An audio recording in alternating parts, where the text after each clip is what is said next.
What's going on, everyone? So, reports have came out that Joel Embiid is very likely never to play a back-to-back the rest of his career. After dealing with injuries throughout his career, Philadelphia 76ers superstar center Joel Embiid doesn't expect to play both ends of back-to-backs at any point in the future.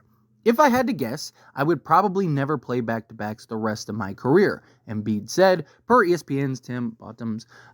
Philadelphia president of basketball operations Daryl Morey shared similar sentiments. "We're going to be smart about it," Morey said. "Part of being smart about it is to have both Paul and Joel, George as well as Joel Embiid, probably not play many back-to-backs, if any." So I find this very interesting because, one, the idea is to protect and preserve Paul George and Joel Embiid, particularly come playoff time, as these are two guys that have a very extensive injury history. These are two guys that have had their struggles staying on the basketball court. So anything you can do to kind of prevent them from having further injuries, if you can cut their minutes down, if you can prevent them from playing back-to-backs, keep kind of the game amount low. If you're Philadelphia, you're a team that obviously you'd love to be the 1 seed or anything like that, but it's best to be healthy because with Paul George, with Joel Embiid, with Tyrese Maxey, you have enough talent to compete with anybody, especially if those three guys are clicking, all is working. Paul George was stellar in his first preseason game with them. And, if it fits and it works, then they're definitely a team that is in that conversation. Right now, I think Boston and the Knicks are the two at the top. Sixers, I think, can be at the top with those two teams. I just want to wait and see how does Paul George fit with Joel Embiid and Tyrese Maxey. Because you look at Boston, you look at New York. The difference between those two teams as well as Philly, because Philly has the depth, they have the overall talent, but you're introducing a superstar that's used to being the first or second option, that has never been anything less than that, who is now coming to a team where he's going to be at best the second option, but on many nights, probably the third option. So is there that adjustment period? Is there kind of this learning curve between this squad where it's easier to integrate kind of role guys that you're asking to come in and continue to play the role that they've played their entire career, as opposed to superstar that you're asking to kind of take a back seat at times and allow Tyrese Maxey, who's really emerging, and I do imagine will continue to improve, and very likely going to handle most of the workload, especially if Joel Embiid and Paul George are not playing back-to-backs, means a lot of it is going to be on Tyrese Maxey. So I want to wait and see, because we've seen teams introduce new stars and times look great, but then ultimately you see that they're not where they really quite need to be. I mean, even recently with the Clippers and James Harden, you look at the Phoenix Suns, right, where Kevin Durant, Bradley Beal, Devin Booker, right? Just because you add the names and the roster looks great, the roster looks like a superstar studded roster, doesn't necessarily mean that it's always going to work out. Even a team like Miami with LeBron, Wade, and Bosh, yes, they made the finals the first year, but they lost. Right? It took a little while for them to really kind of hit their stride and win a couple championships. So you're looking at this team, which I do believe Paul George fits seamlessly. There's a lot of talk about, can big threes still win in this league? And I absolutely do believe, right? The reason Phoenix is a disaster is because you have three players that are essentially the same player at different scales. And none of those three are versed in other areas to where, like size. Neither of those guys other than Kevin Durant can really play the three, right? And none of those guys are really skilled playmakers to where they can slot and play the point. So you have this just kind of logjam almost, this clunkiness to that big three, where if you look at big threes throughout history that have had success, you look at, KG, Paul Pierce, Ray Allen, look at LeBron, Wade, Bosh, look at LeBron, Kyrie, Kevin Love, right? You look at these big threes, they've all had multiple players that, yes, are stars, but they all play different positions. They all do different things, right? There's not this level of clunkiness. Right? That's what you have with the Sixers. You have Joel Embiid, who is a center that has the center skill sets, arguably the best center in the entire NBA. You got Tyrese Maxey that can be, kind of that combo guard, can make plays, as well as score the basketball, but he's clearly, a guard. And then you have Paul George, who can play the 3, he can play the 4, he can even play the 2 if you need him to, right? He's got that versatility, and he gives you different looks that Joel Embiid and Tyrese Maxey don't give you, and he's still one of the best two-way players in the league. So I do believe that it'll fit, but how does it look with all the teams? Is Joel Embiid going to be willing to kind of, divert to Paul George at times, especially when he's cooking? Now, Paul George, to me, I mean, look, with the Clippers, Paul George was the healthier of the two and the more reliable of the two, but he wasn't Mr. Reliable. He's a guy that not only had injury issues, but also tends to disappear at times in the playoffs. Right? You never really know what you're getting with Paul George come playoff time. You don't know if are you getting, playoff P? You're getting pandemic P. Right? Are you getting Paul George that's go get you 30, defend the best player on the other team, and just win you a game or a series by himself? Or are you getting Paul George that completely disappears and at times seems like he's not even out there on the basketball court?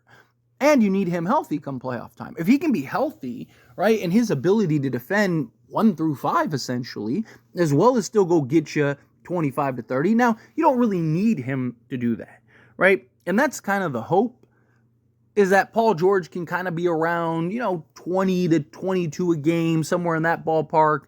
Maybe he's like 22, 8 and 5 or 22, 5 and 5, something like that, to where, he doesn't have to handle so much of the offensive workload, so much of the offensive burden, right? Defensively, he can defend, but, maybe you're bringing in somebody else, like, an Oubre or somebody that's defending the best player on the other team. Paul George can kind of defend the second guy, right? Kind of allow Paul George to be great in the areas that he's great at, but not have to handle so much of a burden as he's had to have in teams like, Indiana, obviously, the Clippers, even the Oklahoma City Thunder, right? Like, him being with Philly, you have Joel Embiid, you have Maxey, you have other guys that on any given night can really kind of elevate this team, kind of allow Paul George to pick and choose his spots rather than like, you always have to be at 100 if you want this team to win. So I do think that that's very beneficial to Paul George. I think that's very beneficial to the Philadelphia 76ers. I do think if he can kind of find his groove and his rhythm alongside all these guys, Philly's going to be a force. Philly's going to be very tough and is a team that you're not going to just beat this team. Like, you're going to have to work hard, and no one would be shocked if Philly makes it out of the East this season. All right, Boston, look, still a great team, still the favorites as they should be. The Knicks look excellent. If they can put it all together and they can stay healthy, then they're going to be a very tough team to beat. But I do think Philly has the potential to be in that conversation. I think at worst, they're going to be a top 3 team. I think outside of Boston and the Knicks, I think Philly is clearly the third best team, right? But can they be in that conversation for where they're kind of at a deadlock with the Knicks and the Celtics? We'll see. But look, at the end of the day, it all rests on Joel Embiid, right? If depending on how Joel Embiid is, depending on what Joel Embiid does, depending on how healthy and consistent he can be, right? Because look, he has problems where he disappears in the playoffs also, right? So now if he does that, now you're putting the pressure on Paul George and you're putting the pressure on Tyrese Maxey, which, if they deliver, then fine, right? But you need to have that balance. You need to have that where Paul George is, yes, on any given night can go and win you a game. And if he's on and he's cooking, then fine, let him cook. Right? Let him do his thing. Let him go about his business. But if he is struggling and he is having that game, you need to be able to go to your best player. You need to be able to go to your superstar and the face of the franchise and go, hey, bring us to the promised land. Paul George is disappearing and then Joel Embiid disappears. You saw this with Harden, right? Like, Harden single-handedly won them a game, and then, like, where was he the rest of the way? Right? The same thing with Joel Embiid. And Joel Embiid has a history of being injured in the playoffs, right? So as great as this team looks on paper, as much talent as this team has, as well as this team could potentially perform and win championships, multiple championships even, it really is reliant and based on how good can Joel Embiid as well as Paul George B. Tyrese Maxey, again, is going to handle, I believe, a lot of the workload, but he's young, right? That's what you have him for. But how well do all these pieces work together? How well do all these pieces fit? And can you count on your stars in the moments where you need to be able to count on your stars, right? If you can, you're in good shape. And they're probably coming out of the Eastern Conference. If you can't, then you're probably losing in the second round once again. Right? But we'll see. We'll see how it all plays out. As always, this is a discussion, and I pass a question to you. Let me know your thoughts and opinions down in the comments below. What do you think? How do you feel? What are your thoughts?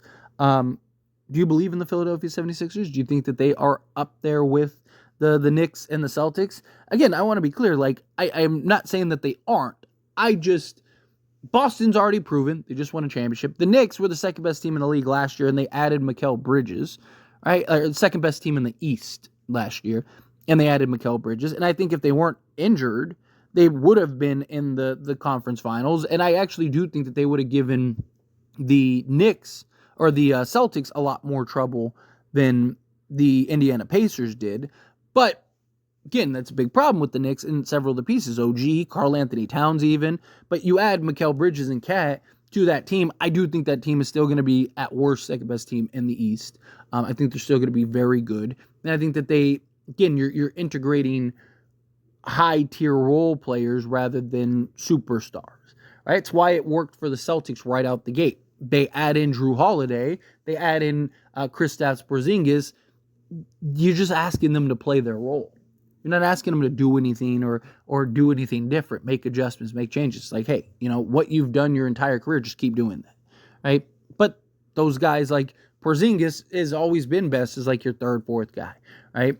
Drew Holiday is a guy that is a plug and play on any team in the league, right? Adding Paul George can be a little different. So I just want to see a little before I crown Philly like, hey, they're the best team in the league. But do you feel differently? However you feel, whatever your thoughts are. Love to hear it, so let me know down in the comments below.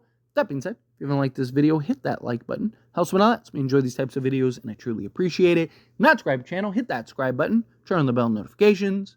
Appreciate y'all. See you in the next one. Thank you.